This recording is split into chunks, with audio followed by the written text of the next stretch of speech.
about people. It's about number. And I have no doubt in my mind we have the number. I don't want to sound immodest.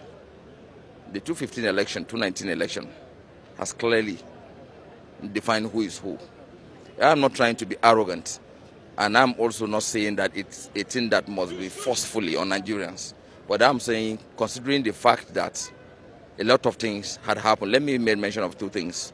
One was, vividly remember Obasanjo had a regime from 1999 to 2007, uninterrupted. Now, hand over power democratically to Yar'Adua. Yar'Adua only lasted 1 year. The second year, he was ill. We had an acting president in that capacity, which is Jonathan. Jonathan had 1 year.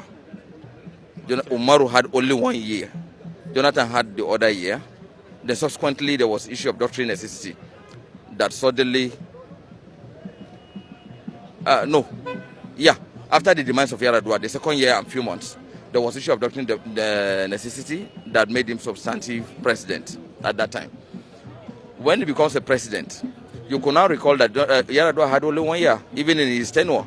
Jonathan had an acting president for 1 year and subsequently becomes substantive president for another 2 years at that first tenure of Yar'Adua regime.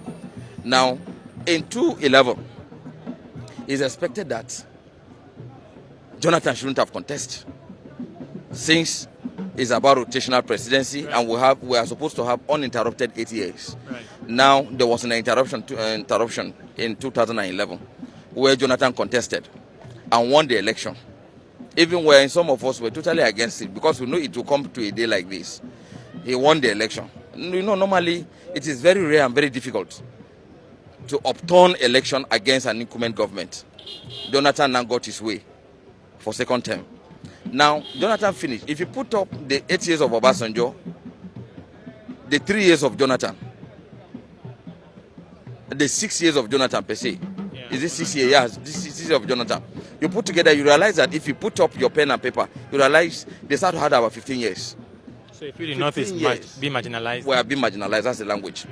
Now, Yar'Adua had only 1 year for the northern slot. Even if Buhari successfully finishes 8 years, automatically you put together, we had only 9 years. So how can you compare 9 years? Even if we are given another opportunity in 2023, if we have another one shot that we may likely going to get, God willing, we have only 13 years. Already we have been cheated for 2 years. But by the way, at least it is better to go to 13 than just end in 9. But is it about the number of years one spends or competence? Like as our speaker today mentioned, like competence. Are you saying that you only have the competence one in southern part of the country? We don't have them in the north? That's not what I'm saying. I'm saying if you say northerners, the north will produce something competent with full capacity. Certainly not what we are seeing today. We will ensure that we bring a man from northern part of this country that will be buyable, sellable to the southern people.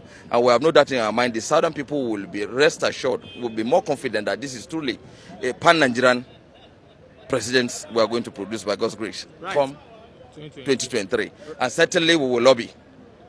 We will call for attention. We will seek for understanding of Nigerians, and certainly it will come to pass. Right. People, if you are saying that northerners feel marginalized in a way, yes, and then southerners have been there for a while, what do you think the southeasterners will talk about?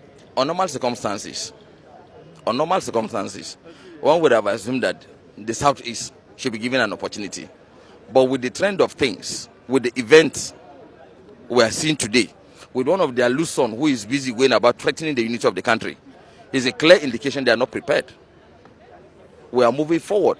You cannot, on one hand, seek for justice, and on the other hand, again, you are threatening the unity of a country.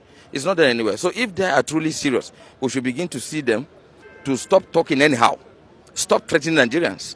On that basis, then Nigerians will begin to be comfortable. Then we know they are prepared. Then subsequently, we can negotiate. Politics is about negotiating.